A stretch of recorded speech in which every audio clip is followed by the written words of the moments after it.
এই শোনো না, আমাদের অন্ধবিশ্বাস চ্যানেলটি যারা এখনো সাবস্ক্রাইব করেননি প্লিজ সাবস্ক্রাইব করে দাও।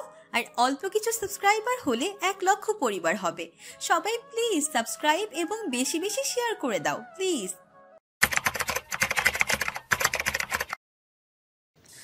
আমাকে একটু বাসায় পৌঁছে দিবেন ভাইয়া? একটা অচেনা লোক পিছু নিয়েছিল আমার, সেজন্য ভয় পাচ্ছিলাম। আপনার কি কাজ আছে এখন? সুহান ভীষণ অবাক হয়, আশেপাশে তাকায়, নজর তীক্ষ্ণ করে জানায়, এখন কোথায় লোকটা? আরে দেখতে পাচ্ছি না। সুহান নজর স্থির করে এবার মৌয়ের নিকট। মেয়েটার আখি দয় আতঙ্কে নিভু নিভু, খুব ভয় পেয়েছে বুঝি। সুহান আর দেরি করে না, ভীত মেয়েটার হাত চেপে ধরে সহজাত ভঙ্গিমায় মৌ চমকিত নয়নে তাকালে দৃষ্টি রাস্তায় নিবদ্ধ রেখে সামনে এগিয়ে যায় সুহান। আর চোখে মৌকে একবার দেখে নিয়ে যেতে যেতে সহজ গলায় জানায়, অফিসের কাজে এদিকটাই এসেছিলাম, হাতে সময় আছে আরও। এত ভয় পেতে হয় না, কিছু হবে না, চলো বাসায় পৌঁছাই, নিয়ে আসি তোমায়। আদিবের ডিজাইন করা 10 তলা বিল্ডিংয়ের নির্মাণ কার্যক্রম চলছে। শক্ত ভীত নিয়ে মাথা উঁচু করে ধীরে ধীরে গড়ে উঠেছে তা। তাই সময়ে অসময়ে আদিব মাঝে মধ্যেই নিজের কাজের ফাঁকে বিল্ডিং পরিদর্শন করে আসে। সবকিছু ঠিকঠাকভাবে হচ্ছে কিনা তারই তদারকি করে, কারণ সেখানে কোনো খামতি থাকলে পরবর্তীতে দোষটা এসে আর্কিটেক্টের উপরেই পড়বে। নিজের কাজের দুর্নাম হোক, আদিব সেটা চায় না, তাই তো এত নজরদারি। আজও এসেছিল সে বিল্ডিং পরিদর্শন করতে, সাথে এসেছে তার অ্যাসিস্ট্যান্ট নিজামুদ্দিন। পরিদর্শন শেষে আদিব সে এরিয়া থেকে বেরোয়, মুখের কালো মাস্কটা খুলে এগিয়ে যায় মেন রোডের দিকে। এই জায়গাটা বড্ড ধুলাচ্ছন্ন, তাছাড়া বিল্ডিংয়ের কাজ শুরু হওয়াতে ইট সিমেন্টের উপস্থিতি পরিবেশটাকে করে তুলেছে আরও নাজুক। আদিব ত্রস্ত পায়ে গাড়ির কাছাকাছি এসে থামে। নিজাম ততক্ষণে ড্রাইভিং সিটে এসে বসে পড়েছে। আদিব গাড়িতে উঠতে নিলেই ফোনের আওয়াজ পেয়ে থেমে যায়। ইশারায় নিজামকে অপেক্ষা করতে বলে ফোন নিয়ে খানিক সামনে এগোয় সে। স্ক্রিনে জলজল করছে সুহানের নাম্বার। এই সময় সুহান কেন কল দিল বুঝে পাচ্ছে না আদিব। কপাল কুঁচকে ফোন রিসিভ করলো সে। হ্যাঁ বল। তুই বিজি? না, কি হয়েছে? সুহান প্রলম্বিত নিঃশ্বাস ছেড়ে নিজেকে ধাতস্থ করল। পরক্ষণে চিন্তিত কণ্ঠে বলে উঠল, একটা কাহিনী ঘটে গেছে ভাই। আজ অফিসের একটা কাজে উদ্দেশ্যে ধানমন্ডিতে গিয়েছিলাম বুঝলি। ভার্সিটি রোড দিয়ে যাওয়ার সময় তোর বোনের দেখা পেলাম। মৌ একা ছিল, খুব ভয় পাচ্ছিল। মেয়েটা তখন পড়ে আমাকে। সুহানকে মাঝপথে থামিয়ে আদিব উদ্বিগ্ন স্বরে বলে, ভয় পাচ্ছিল মানে? কি হয়েছে ওর? একটা অচেনা লোক নাকি তাকে ফলো করছিল। শালাকে খুঁজলাম, তবুও পেলাম না। পেলে খবর করে ছাড়তাম অমানুষটার। মেয়েদের ডিস্টার্ব করার শখ মিটিয়ে দিতাম আজীবনের জন্য। আদিব মুহূর্তে অস্থির হয়। তার বোনগুলো বাড়িতে ছটফটে আচরণ করলেও বাহিরে বেশ ভীতু, এটা তার জানা। মেয়েটা হয়তো ভয় কেঁদে অস্থির। আদিব সাথে সাথে প্রশ্ন ছুড়ল, কেঁদেছে নাকি? বাসায় পৌঁছে দিসনি? হ্যাঁ, মেয়েটা ভয় পেয়েছে বেশ। পৌঁছে দিয়েছি, এইমাত্র বের হলাম তোদের বাসা থেকে। টেনশন নিস না। এ ব্যাপারে বাসায় জানিয়েছিস? না। আদিব প্রলম্বিত নিঃশ্বাস ছেড়ে স্বাগত উক্তি করল, এই প্রথম বুদ্ধিমানের মতো কাজ করলি। আমার ফ্যামিলিকে এই ব্যাপারে জানালে ওরা এতক্ষণে আমাকে পাগল করে দিত। আর দুশ্চিন্তা তো আছেই। সুহান ভাব নিয়ে বলল, আমি সবসময় বুদ্ধিমানের মতো কাজ করি, ইউ নো। আদিব হালকা হাসলেও গমগমে স্বরে বলল, হ্যাঁ জানি ভালো করেই, ফোন রাখ। সুহান হঠাৎ তাড়াহুড়ো করে বলে উঠল, কল কাটিস না, একটা কথা শোন। বল। সুহান খানিক সময় নিল কথাটা বলতে। রয়ে শুয়ে বেশ খানিকক্ষণ পর আরলো, আম্মুর কাজ জানিস?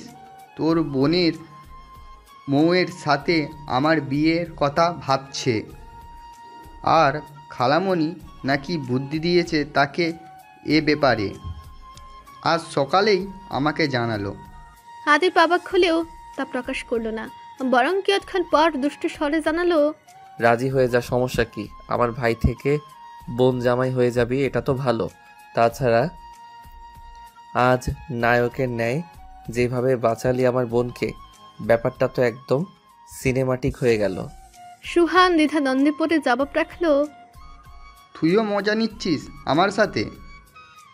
আদিব ঠোঁট বাঁকিয়ে হেসে জবাব দিল। যেটা ভাবিস। যাই হোক, রাখছি। এই ব্যাপারে পরে কথা হবে। আদিব কল কাটলে সুহান শূন্য দৃষ্টিতে খানিক আনমনা হয়ে রয়। তার মা তাকে বিয়ে করাতে বড্ড ব্যাকুল। একাকী বাসায় থাকে, সময় কাটাতে একজন সঙ্গীর প্রয়োজন। সঙ্গীর খোঁজেই তার মা বিয়ে করে মাথা খারাপ করে। যতই হোক, সন্তান তো তার একটাই, অথচ সে বিয়ে থেকে দূরে সরে থাকতে পছন্দ করে। চাকরি নিয়েছে, বেশি দিন হয়নি, বিয়ে তো করতই, কিন্তু তার মায়ের যেন তর সয় না। ময়ের কথা বলাতে সুহানের নিজেরও আজ একটু অন্যরকম লাগছে। সকালে কথাটাকে এক প্রকার উড়িয়ে দিলেও বর্তমানে মেয়েটার অশ্রুজল চোখ দুটো বারবার চোখে ভাসছে। কেমন অন্যরকম দুর্বলতা অনুভব করছে অন্তরে। তাহলে কি তার মায়ের কথায় সায় জানাবে সে? গোলাপি শাড়ি পরিহিত এক শুভ্র কন্যা সেজে বসে আছে আদ্রিতা। মুখে লেপটে তার ঝরঝরে হাসি, প্রাণোচ্ছল হাসিতে ভাই বোনদের সঙ্গে গল্প গুজবে মত্ত সে। আজ বর্ষা নেই, নিজের বাড়িতে চলে গেছে সকালে। এদিকে ময়ের মনটাও খারাপ ছিল, তাই তার মন ভালো করতে বাকি দুই বোন বিভিন্নভাবে চেষ্টা করে গেছে। শুধু তারই পরিপ্রেক্ষিতে শাড়ি পরার সিদ্ধান্ত নেয় তারা। মমি আদ্রিতার শাড়ি পরে মৌকে জোর করে পরিয়ে দেয়, তারপর সাজুগুজু করে ছবি তুলে ক্ষান্ত হয়। ময়ের এখন মন কিঞ্চিত ভালো হয়েছে। সন্ধ্যার পর গা থেকে শাড়ি ছাড়িয়ে মমি দুজনই আদ্রিতার রুমে সে এখন গল্প করছে। আদ্রিতা নীরব শ্রোতা হয়ে তা কেবল শুনে যাচ্ছে। তখনই হঠাৎ দরজায় ঠোকা পড়ে। আদ্রিতা সচকিত হয়ে দরজা খুলতে এগিয়ে যায়। দরজা খুলতে দৃশ্যমান হয় আদিবের শক্ত অবয়ব। আদ্রিতা চমকায়, হকচকি তাকায়। সে এখনো গা থেকে শাড়িটা খুলেনি। ভেবেছিল আদিব আসার পূর্বে খুলেই নিবে, নয়তো লোকরা অন্য ঘুরে থেকে কিসে পাল্টা পাল্টা কথা বলে, যা আদ্রিতাকে লজ্জায় একদম নাজেহাল করে ছাড়ে। কিন্তু হুট করে আদিব এভাবে অসময়ে এসে যাবে তা বোঝা দুঃসাধ্য ছিল। আর তার তো আরো পরে আসার কথা ছিল। আদিব এক দৃষ্টিতে তার পানে চেয়ে আছে। আদিবের এখনো গভীর চাহনির কবল পরে আদ্রিতা ভিমড়ি খেয়ে মাথা নোয়ায়। মিনমিনে স্বরে বলে, কিছু বলবেন? আদিব ঘুর লাগা দৃষ্টিতে চেয়ে এখনো। মেয়েটাকে শাড়িতে যেন একটু বেশি আকর্ষণীয় লাগে। তার উপর মুখে সাজের প্রলেপ, লিপস্টিক দেওয়া, গোলাপের পাপড়ি ন্যায় ঠোঁট দুটো চুম্বকের ন্যায় তাকে কাছে টানছে যেন। তার বইয়ের একটু বিধ্বংসী রূপ একদম সহ্য হয় না। প্রণয় দহনে জ্বলে পুড়ে অঙ্গার হাসছে, অথচ মেয়েটা বোঝে না। এক এক রূপে তার সামনে এসে বড্ড জ্বালাতন করে তাকে। এবার নিজের অনুভূতির সামলে আদিব এদিক ওদিক দৃষ্টি ঘোরায়। খানিক সময় নিয়ে ধাতস্থ হয়ে প্রশ্ন করে, মৌ তোর রুমে? আদ্রিতা উপর নিচ মাথা নাড়ায়। ওই তো ভেতরে, আসুন। ভাইয়ের আওয়াজ পেয়ে দুই বোন শোয়া থেকে উঠে বসে। খানিক পরেই দরজা ঠেলিয়ে আদিব উপস্থিত হয় সেখানে। এগিয়ে যায় বিছানার দিকে। আদ্রিতাও পিছু পিছু এসে আদিবের পাশে দাঁড়ায়। আদিব রুমের অভ্যন্তরে ঢুকে সরাসরি ময়ের দিকে চেয়ে প্রশ্ন ছুড়ে, ছেলেটা কবে থেকে তোকে ফলো করছিল? মৌ মুখটা মলিন করে উত্তর দেয়, জানি না ভাইয়া, আজই নজরে এলো। আদিব তপ্ত শ্বাস ফেলে কপালে আঙ্গুল ঘষে। সে মনে মনে ধারণা করেছে লোকটা হয়তো অনেকদিন ধরেই ফলো করছিল মৌকে, আজ একা পেয়ে পিছু নিয়েছিল। আদিব অলরেডি লোক লাগিয়েছে, শীঘ্রই খবর আসবে তার নিকট, তখনই সেটাকে আচ্ছা মতো ধুলাই দেওয়া যাবে। ভেতরে ভেতরে চিন্তিত হলেও আদিব বাহির থেকে শান্ত রয়। হঠাৎ বন্দির উদ্দেশ্যে কঠোর স্বরে বলে ওঠে, আজকের পর তোদের একা যেন কোথাও যেতে না দেখি আমি। কোথাও যেতে চাইলে ড্রাইভার মামা নিয়ে যাবে, বুঝেছিস? যাই হোক, চিন্তা করিস না, আমি আছি, দেখছি ব্যাপারটা। মৌমি মাথা নাড়ালো। আদিব এবার তাকালো আদ্রিতার দিকে। আদ্রিতা চেয়েছিল তার দিকে। সে তাকাতে চোখাচোখি হলো। মুহূর্ত মধ্য দৃষ্টি নিচু করলো আদ্রিতা। মৌমি তাদের দৃষ্টি বিনিময় দেখে কিছু একটা বুঝে রুম থেকে মিটিমিটি হেসে বিনা শব্দে বেরিয়ে গেল। দরজাটাও চাপিয়ে গেল যাবার আগে। ওরা যেতেই আদ্রিতা জড়সড় হলেও আরো। আদিব ঠোঁটে হাসি ঝুলিয়ে তার লাজুক বইয়ের পানে চায়। পরক্ষণে পেছন থেকে আলতো হাতে তাকে জড়িয়ে ধরে, কাঁধে থুতনি ঠেকায়। অমনি আদ্রিতার কম্পন শুরু হয়, হৃদস্পন্দন জোরালো হয়। আদিব তার হাত দুটো আদ্রিতার উদরের উপর আবদ্ধ রেখে হালকা আওয়াজে বলে, আজকে মারতে চাইছিস? শাড়ি পরতে কে বলেছিল? আদ্রিতা শুকনো ঢুক গিলে চক্ষু কপাট বন্ধ করে ধীরে জানায়, আপনার জন্য তো পড়িনি, আমার ইচ্ছেতে পড়েছি। আপনি না দেখতে চাইলে চোখ বন্ধ করে রাখুন। আদিব হকচকায়। মুহূর্ত মধ্য সশব্দ হেসে ওঠে, আবার ক্ষণিকে হাসি থামিয়ে কানে ফিসফিসিয়ে জানায়, এখন নিজের ইচ্ছাতে পড়লেও পরবর্তীতে আমার জন্য পড়তে হবে জান, তখন কোনো ছাড় দেওয়া হবে না। তীব্র জ্বালাতনে অস্থির করে তুলবে তোর স্বামী। এরূপ নির্লজ্জ বাণী শুনে আদ্রিতা লজ্জায় মিয়ে যায়। সংকুচিত হয়ে আসে শরীর। গাত্র মাঝে এক অজানা অনুভূতির সঞ্চার ঘটে। আদিব নামক গম্ভীর পুরুষ ধীরে ধীরে যেন নিজের আসল রূপ দেখাচ্ছে। অফিস থেকে ফিরে ফ্রেশ অব্দি হলো না, অথচ এখানে এসে নির্লজ্জ বানিয়ে আড়ে যাচ্ছে। অসভ্য লজ্জাহীন পুরুষ। আদিবের হঠাৎ স্পর্শে পুনরায় চোখ বুজে ফেলে আদ্রিতা। আদিবের হাত দুটো সজোরে আঁকড়ে ধরে শক্ত করে কাঁধের ভাঁজে আদিবের ছোট ছোট ওষ্ঠ ছোঁয়া অনুভব করলে লাজে মরছে যায় সে। এক অন্যরকম অনুভূতির পিষ্টনে জমে স্থির রয়। কালো কুচকুচে গগন, মৃদুমন্দ বাতাস বইছে। আশপাশ জনমানব শূন্য। ঠান্ডার মৌসুমে এমন শীতল হাওয়া যেন একদম গায়ের চামড়া ভ্যাত করে শুষ করে ঢুকে যাচ্ছে। তাতে গা কুকড়ে উঠছে ক্ষণে ক্ষণে। আদিব গরম কাপড় পরিহিত, তবু যেন শীতের প্রকোপ থেকে বাঁচতে পারছে না। একটা মাস চোখের পলকে নিমিষে যেন কেটে গেছে। চট্টগ্রামের উদ্দেশ্যে আজ ঢাকা ছাড়ছে আদিব। এই হাড় কাঁপানোর শীতকে এক প্রকার উপেক্ষা করেই সে রাতে রওনা দিয়েছে। মূল কারণ কর্মভার। চট্টগ্রামে তার ডিজাইন করা একটা বিল্ডিং গড়ে উঠছে। এতদিন ফোনে দিক নির্দেশনা দিলেও এবার সচক্ষে দেখার উদ্দেশ্যে যাচ্ছে ওখানে। পরিদর্শন কার্য সহ কিছু গুরুত্বপূর্ণ কার্য সম্পাদন করে তবে ফিরে আসবে ঢাকায়। সঙ্গে তার অ্যাসিস্ট্যান্ট নিজামুদ্দিন এসেছেন। ড্রাইভ করছেন এখন তিনি। আদিব পেছনে বসেছিল, চোখ দুটো বন্ধ। সেই বন্ধ চোখে বারবার ভেসে উঠছে প্রেয়সীর অবয়ব। আসার সময় তার মায়াকারা চাহনি, শত না বলা কথা বলতে চাওয়ার প্রবণতা আদিবকে এক প্রকার ব্যাকুল করে দিচ্ছে। এই মুহূর্তে নিজের বাহুডোরে আবদ্ধ রেখে প্রিয়তমাকে আদুরে আশ্বাস দিতে মন চাইছে। ও নিঃশব্দে কাঁদছে। আসার সময় বড় তাড়াহুড়ো করায় যে তাকে ঠিক মতো বিদায় দিতে পারেনি। কপালে আদুরে ছোঁয়া দিয়ে বলা হয়নি, আমি জলদি ফিরে আসবো। প্রলম্বিত শ্বাস ছেড়ে চোখ খুলে আদিব। মেয়েটার কান্নারত ফুলে দুটো গাল স্মরণে এলে আন মনে হাসে। অতঃপর গলা ছেড়ে নিজের অ্যাসিস্ট্যান্টের উদ্দেশ্যে বলে, গাড়ি থামান, আমি ড্রাইভ করছি। নিজামুদ্দিন সচকিত হয়ে সহস্র মুখে বলে, আরে না স্যার, আপনার কষ্ট করতে হবে না, আমি পারবো, আপনি বরং ঘুমান একটু। আদিব যেন শুনলই না সীমানা করা নির্দেশ সমেত বলল, এখনো অনেকটা পথ বাকি আছে, আপনি গাড়ি থামান, হেয়ালি করবেন না। আদিবের নির্দেশে বাধ্য হয়ে গাড়ি থামালেন তিনি। আদিব নড়েচড়ে গাড়ি থেকে নেমে দাঁড়ালো। গভীর রাত, নিস্তব্ধ রজনীতে আশেপাশে মানুষজনের চিহ্নটাও নেই। হুটহাট দু একটা গাড়ি অতিক্রম করে যাচ্ছে তাদের। জায়গাটা সুবিধার ঠেকল না আদিবের। মনে অন্য কিছুর আভাস পাচ্ছে। চারদিকে কেমন জঙ্গলে ঘেরা। অসৎ লোকগুলো রাতের আধারে এখানটাতে আস্তানা গাড়ে, তা আদিবের জানা। আদিব আর দেরি করতে চাইল না। গাড়ির দরজা খুলে ড্রাইভিং সিটে বসতে নিবে, তখনই পেছন থেকে বাধাগ্রস্ত হলো সে। আদিব চমকে পেছনে তাকালো। নিজের ভাবনা এত জলদি ফুলে যাওয়ায় খানিকটা ফরকালো সে। তবে তার মুখভঙ্গি দেখে বোঝার উপায় নেই। নিমিষেই এক ডাকাত দল ঘেরাও করে ফেললো তাকে। সদ্য গাড়ি থেকে নামা নিজামুদ্দিন এই দৃশ্য দেখে সারা বলে চেঁচিয়ে উঠল। তা দেখে ডাকাত দলের এক সদস্য তার ঘাড় ধরে ঝাঁকি দিয়ে বলল, চুপ থাক হালা, নইলে কল্লা ফালামো। আদিব চোখ ঘুরে দেখতে পেলেও তাদের হাতে ধারালো অস্ত্র। এক কোপ দিলেই জীবন শেষ। চাইলে ওদের সঙ্গে লড়াই করা যায়, কিন্তু ধারালো অস্ত্রের সামনে খালি হাতে টিকে থাকা কঠিন। তাই সে তর্কে না জড়ানোর সিদ্ধান্ত নিল। সাথে আরও নিজামুদ্দিন আছেন। ওনার কিছু হয়ে গেলে সে নিজেকে ক্ষমা করতে পারবে না কখনো।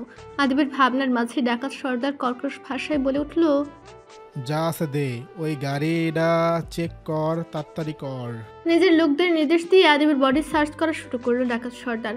ওয়ালেট, ঘড়ি, ফোন সব নিয়ে ক্ষান্ত হলো। আদিব রক্তচক্ষু নিক্ষেপ করে চেয়ে রইল ওদের দিকে। ওরা গাড়ি সার্চ করে কিছু না পেয়ে বাইরে এলো। আদিবের মানি ব্যাগ থেকে 50,000 ক্যাশ পেয়েও সন্তুষ্ট হলো না যেন। আরও জেরা করার উদ্দেশ্যে পুনরায় আদিবের সামনে এলে হঠাৎ তখনই থেমে যেতে হলো তাদের। কারণ তখন দূর থেকে ভেসে আসছে বোটের আওয়াজ। বাঁশিতে ফুঁক দিয়ে এদিকে এগিয়ে আসছে মনে হচ্ছে। ডাকাত দল পালাতে তৎপর হলো তৎক্ষণাৎ। ততক্ষণে পুলিশের একটা ফোর্স এসে হাজির হলো সেখানে। তাদের পালানোর আগে খপ করে ধরলো সব কয়টাকে।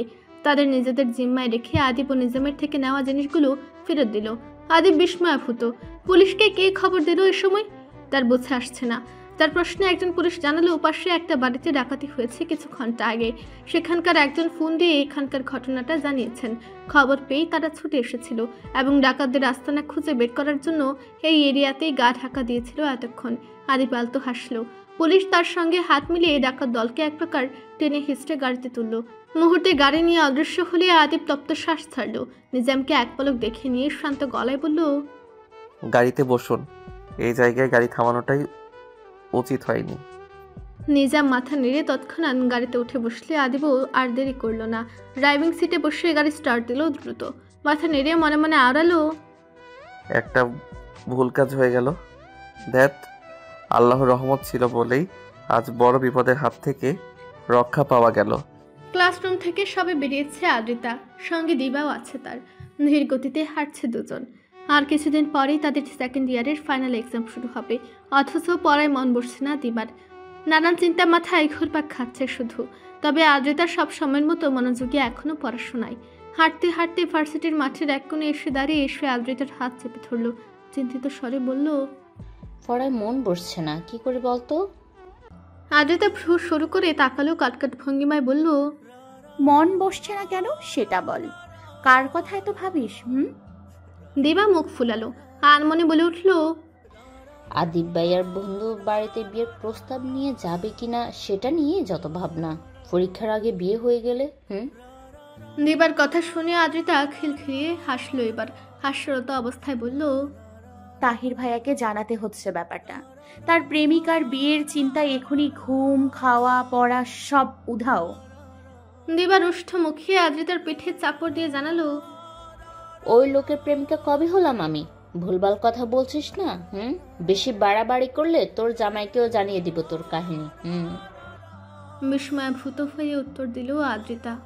আমার কাহিনী মানে? দিবা দাঁত কেলিয়ে হেসে বলল, বুঝো না কি কাহিনী? জামাইয়ের চিন্তায় তো অস্থির ছিলে কিছুক্ষণ আগেও। ফোন কেন ধরছে না তা নিয়ে তো ঘ্যান ঘ্যান করলে এতক্ষণ। জামাইয়ের বিরহে তোমার পরাণ যে উষ্টাগত তা জানাবো ভাইয়াকে। আদ্রিতা চোখ গরম করে জবাব দিল, যত সব ফালতু কথা। ওই নিষ্ঠুর লোকের জন্য আমি একদম চিন্তা করি না। দিবা মিটিমিটি হেসে জানালো, কিন্তু তোর মন বলছে অন্য কথা। আদ্রিতা পুনরায় মুখ খুলতে নিলে ফোনের আওয়াজ পেয়ে থেমে যায়। ব্যাগ থেকে ফোন বের করে চোখের সামনে ধরল সে। ফোনের স্ক্রিনে আদিবের নামটা জলজল করছে। আদ্রিতা ঢুক গিলে বান্ধবীর দিকে তাকালো। দিবা মিটিমিটি হেসে জানালো, কল রিসিভ কর, আমি ঝালমুড়ি নিয়ে আসছি, এখানেই থাক। আদ্রিতা মাথা নাড়ালে দিবা ঝালমুড়ি কিনতে চলে যায়। আদ্রিতা বান্ধবীর দিক থেকে দৃষ্টি ফিরে কলটা রিসিভ করে কানে চাপে। কথা না বলে চুপচাপ থাকলে উপাস থেকে শোনা যায় আদিবের মুলায়ম স্বর। কি করছে আমার অদ্রি? এমন আদরের স্বর শুনে আদ্রিতা লাজুক হাসে, কিন্তু তা বুঝতে না দিয়ে অভিমানী স্বরে বলে, তা জেনে আপনার কি লাভ? কল দিলে তো ধরেন না। আদিব মৃদু হাসলো। রাতে যে কি বাজে পরিস্থিতিতে পড়েছিল সে তা জানলে এমনি নির্ঘাত জ্ঞান হারাবে। সে মনে মনে ভেবে নিয়েছে এই ঘটনা কাউকে জানাবে না। কিছু যখন হয়নি তাহলে জানিয়ে তাদের দুশ্চিন্তা বাড়িয়ে লাভ কি? তপ্ত শ্বাস ছেড়ে আদিব জবাবে ডাকলো, অভিমান করে না বউ, খুব বিজি ছিলাম। সারা রাত জার্নি করে বিশ্রাম অবধি নেইনি, সোজা কাজে লেগেছিলাম। আদ্রিতার মন ভার হলো। লোকটার প্রতি মায়ের জর্জরিত হলো অন্তর। হালকা আওয়াজে শুধালো, খেয়েছেন? আমার টেনশন হচ্ছিল ঠিক মতো পৌঁছেছেন কিনা তা জানার জন্য কল দিচ্ছিলাম বারবার। এখন কোথায় আপনি? খাওয়া হয়েছে, আমি গাড়িতে এখন হোটেলে ফিরছি, সেখানেই বিশ্রাম নিব। চিন্তা করার দরকার নেই, ক্লাস ছিল আজ। এইমাত্র শেষ হলো। বাসায় চলে যা তাহলে। ড্রাইভার মামা এসেছে? আদ্রিতা মিনমিনের স্বরে বলল, এবার আপনি হোটেলে গিয়ে রেস্ট নিন, আমি একটু পর যাব বাসায়। I miss you. আদ্রিতার মুখে লাজের আভা ছড়ালো মুহূর্তেই। ঠোঁটে মিষ্টি হাসি লেগে রইল। জবাবে সে কিছু না বললেও আদিবও চুপ রইল। খানিক বাদে আদ্রিতা নিভুর স্বরে শুধালো, কবে আসবেন? প্রাণ প্রফুল্লকর হাসিতে এবার মত্ত হলো আদিব। বইয়ের লাজুক মুখটা হঠাৎ বন্ধ চোখের পর্দায় ভেসে উঠল। আলতো হেসে জানালো, আগামীকাল ফিরছি যান, তখন মিস করার সুযোগ অবধি দিব না। সন্ধ্যার পর জমজমাট অবস্থা থাকে আদিবদের দোতলা বাড়িটাতে। বাড়ির বড় ছোট সকলে ড্রয়িং রুমে তখন আড্ডার আসর জমায়। সাথে বিভিন্ন খাবার দাবারের ব্যবস্থা থাকে। আজও বাচ্চাদের জন্য পাস্তা আর সিঙ্গারা বানানো হয়েছে। খেয়ে দিয়ে তারপর নিজ রুমে তারা পড়তে যাবে। বাড়ির কর্তারাও আজ জলদি ফিরেছেন। চায়ের কাপ হাতে নিয়ে সোফায় আসন গেড়েছেন তিন ভাই। খুশ গল্প চলছে তাদের মধ্যে। আদ্রিতা, মৌমি, বর্ষা, মাহিম ও আরাফ বাবা চাচাদের পাশে বসেই গরম গরম সিঙ্গারা মুখে পড়ছে। মাঝে মধ্যে টুকটাক আলাপ করছে নিজেদের মধ্যে। আদিব ছাড়া সকলেই আজ উপস্থিত বাড়িতে। রান্নাঘর ছেড়ে আফসানা সবেই রং রুমে পা রাখলেন। তখনই বাসে কলিং বেল বেজে উঠলে তিনি ছুটে যান সেদিকে। দরজা খুলতে নিজের বোন জামাই ও ভাগিনাকে দেখে কিঞ্চিত অবাক হন। পরক্ষণে কিছু একটা বুঝে ঠুটেলি হেসে ভেতরে আসার অনুরোধ করেন। তাদেরকে অসময়ে একসঙ্গে এখানে দেখে বসার ঘরের প্রত্যেকেই অবাক হয় বেশ, কারণ সকলেরই কম বেশি জানা সুহানের বাবা খুব বেশি দরকার ছাড়া আত্মীয়দের বাসায় যান না।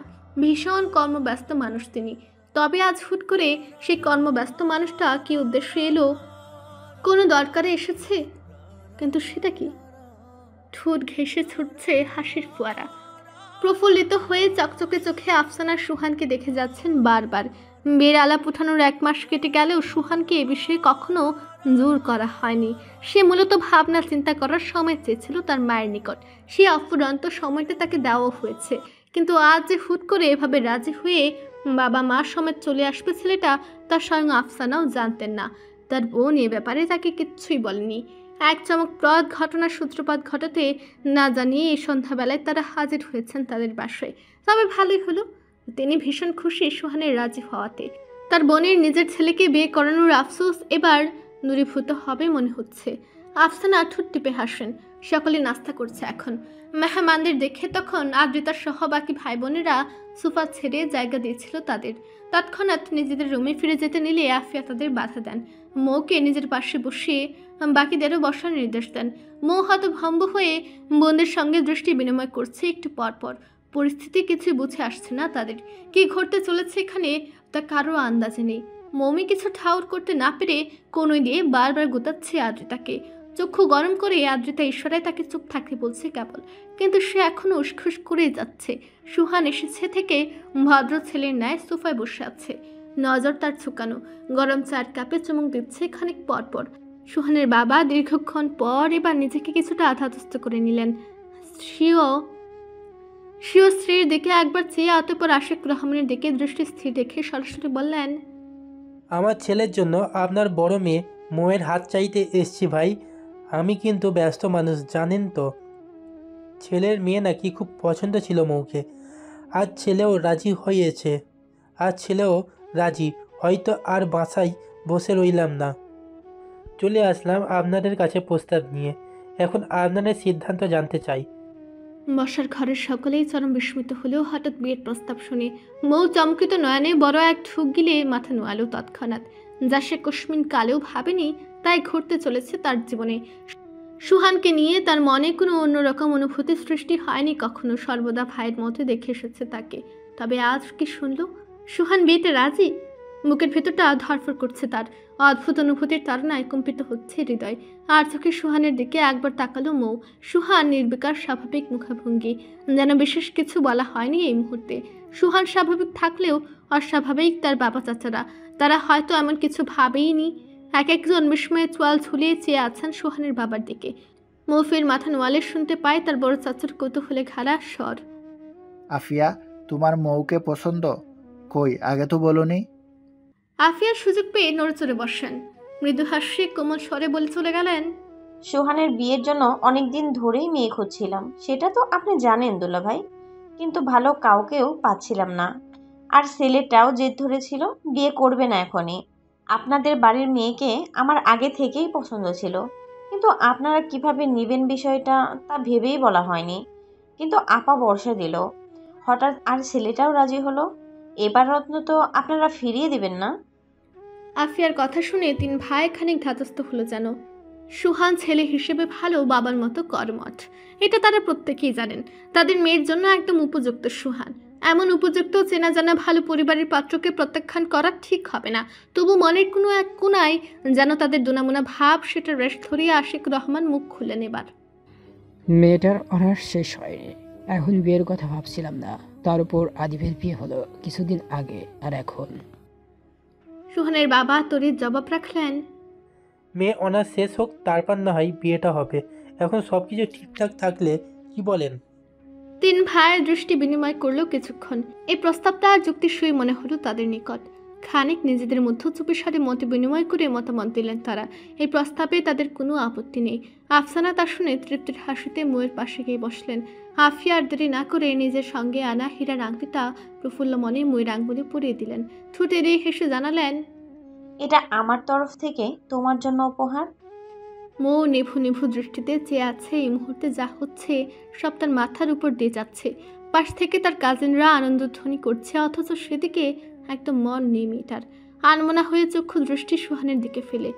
মৌ চমকায়, লোকটা তার দিকে এক ধ্যানে চেয়ে আছে, একটু পলক পড়ছে না। ভীমরি খেয়ে তৎক্ষণাৎ চোখ সরালেও মনের অস্থিরতার দূর হয় না মৌ নামক রমণীর, বরং তা ক্রমশ বেড়ে চলে। 2 দিন পর রাত ঠিক 10টায় আদিব চট্টগ্রাম থেকে ঢাকায় ফিরে। ধানমন্ডিতে পৌঁছে সে বাসার পথ না ধরে সে চিরচেনা লেকের পাড়ে এসে উপস্থিত হয়েছে, কারণ সেখানে তার বন্ধুদল অপেক্ষা করছে তার জন্য। জরুরি তলব পাঠানো হয়েছে তার কাছে, আর তাদের সেই জরুরি তলবের কারণ কি হতে পারে সেটা আদিব ভালোভাবেই জানে। তবু দ্বিমত না করে চলে এসেছে তাদের সঙ্গে দেখা করার উদ্দেশ্যে। আদিবকে পেয়ে সকলে হৈ হৈ করে উঠল মুহূর্তেই। আদিব তাদের পাশে বেঞ্চে বসতে নিয়ে সরু দৃষ্টিতে সবাইকে দেখলো একবার, অতঃপর গমগমে স্বরে প্রশ্ন করলো, ডেকেছিস কেন? রায়ান প্রত্যুত্তর করলো সর্বপ্রথম, চেতিস কেন? আমি যে কত স্যাক্রিফাইস করছি তোদের জন্য সেটা চোখে পড়ে না? তাও রাগ দেখাস শালা। নোভারে 7 দিন পর উঠাইয়া নিতে পারতাম, কিন্তু তোদের কাজের জন্য বিয়ের ডেট পিছাইছি। বন্ধুদের রেখে বিয়ে করবো এমন স্বার্থপরতা আমি না। এখন রায়ানকে থামিয়ে তাহির কাটকাট ভঙ্গিমায় বলল, চাপাবাজি কম কর। নোভাবি যে তোদের ইদানিং পাতা দিচ্ছে না সেটাই বল, নইলে তোর মতো হারামি জীবনে আমাদের জন্য বিয়ে পিছাবে না। তাহিরের কথায় রাফি শিফা দুজনে সশব্দে হেসে উঠলে খুবই ফুঁসে উঠল রায়ান। তাহিরকে চক্ষু দিয়ে এক প্রকার ভস্ম করার চিন্তা ভাবনাইতে চিবিয়ে চিবিয়ে জবাব রাখলো, ফালতু কথা বলবি না তাহিরের বাচ্চা। নোভার সঙ্গে কোনো ঝামেলা নেই আমার। মিথ্যা অপবাদ দিবি না, খবরদার। দাঁড়া, আমার বউকে এক্ষুনি কল দিচ্ছি, তখন শুনিস ঝামেলা আছে নাকি নেই। মুহূর্ত মধ্য হাসির রোল পড়ল বন্ধুদের মাঝে। একমাত্র আদিব স্থির দৃষ্টিতে দেখে যাচ্ছে তাদের কাণ্ড কারখানা। রায়ান সত্যি ফোন বের করে কল দিল নোভাকে। বন্ধুদের হাসিকে সে পাত্তা না দিয়ে লাউড স্পিকার অন করলো। সকলে তখন হাসি থামিয়ে সভ্য ছেলের ন্যায় বসলো। হুট করে কল রিসিভ হলে কিছু বুঝে ওঠার আগে উপাস থেকে নোভার রাগের স্বর শোনা গেল, এই তুমি ফোন দিয়েছো কেন এখন? সন্ধ্যার দিকে না বললাম কাল পরীক্ষা আছে আমার, পড়তে হবে? রাতে কল দিও না, কথা মনে থাকে না কেন? ফোন রাখো এখন, শুধু ডিস্টার্ব করে বেয়াদব লোক। নোভা এক নাগারে কথাগুলো বলে তৎক্ষণাৎ কল কাটলে রায়ান আহাম্মক বনে যায়, আর বাকিরা তীব্র হাসিতে ফেটে পড়ে আবারও। আদিবও এই যাত্রায় ঠোঁট চেপে হাসে। রায়ানের গোবেচারা মুখটা দেখার মতো লাগছে এখন।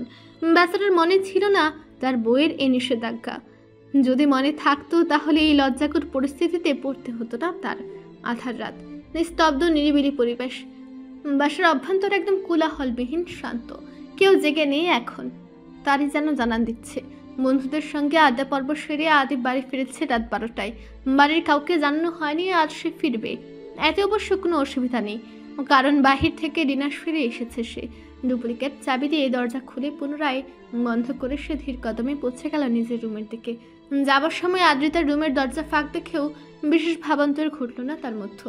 রুমে ফিরে ফ্রেশ হওয়ার জন্য সে ওয়াশরুমে ঢুকলো সরাসরি। একেবারে গোসল সেরে বের হলো আদিব। ট্রাউজার টি শার্ট গায়ে ঝুড়িয়ে চুলগুলো মুছে বিছানায় সে টান টান হয়ে শুয়ে পড়লো। চক্ষু বন্ধ করতেই প্রিয়তমার প্রতিচ্ছবি এসে হানা দিল। চক্ষু পর্দায় দৃশ্যমান হলো মেয়েটার মায়াকারা চাহনি, অত্যাধিক আকর্ষণীয়, বুকে তোলপাড় তুলে সেই চাহনি। 2 দিন হলো মেয়েটার মুখ্য দর্শন করা হয় না। সেখানে থাকাকালীন একবার ভিডিও কল দিলেও মেয়েটা লজ্জার কারণে রিসিভ করেনি। এখনও যে মেয়েটা সহজ হতে পারেনি তার সাথে। আদিব আলতু হাসে, চোখ মেলে আচমকা উঠে বসে। তাকে এক পলক দেখার জন্য মনটা হঠাৎ আনচান করছে ভীষণ। তার রুমে ছুটে চলে যেতে ইচ্ছে করছে এই মুহূর্তে। যাবে কি? আদিব যে নিজের প্রতি আজকাল যেন ভরসা পায় না। যদি অন্য ঘুরে চলে গিয়ে ভুল কিছু করে বসে তখন মন বলে, সে তো তোর বউ, ভুল কিছু হলে সমস্যা কি? আর পরবর্তীতে সাথে সাথে মস্তিষ্ক তাকে সংকেত দেয়, তুই তোর বাবার আদেশ ভুলে গেলি। মন মস্তিষ্কের এরূপ তাড়নায় আদিব খামোশ হয়, চুপচাপ বসে রয় কিছুক্ষণ। একসময় মস্তিষ্কের সংকেতকে উপেক্ষা করে মনের ডাকে সাড়া দিয়ে দরজা খুলে আদ্রিতার রুমের দিকে এগিয়ে যায় সে। এক পলক দেখেই চলে আসবে এমনটাই চিন্তা ভাবনা তার। আধো অন্ধকার হয়ে আছে আদ্রিতার কক্ষ। নীলরঙা ড্রিম লাইট আবছাভাবে আলো ছড়াচ্ছে পুরো কামরা জুড়ে। সে ক্ষীণ আলোতে বিছানায় ঠিক মধ্যখানে আদ্রিতার দেখা মিলল। মেয়েটা ডান কাত হয়ে কম্বল দিয়ে নাক মুখ ঢেকে শুয়ে আছে।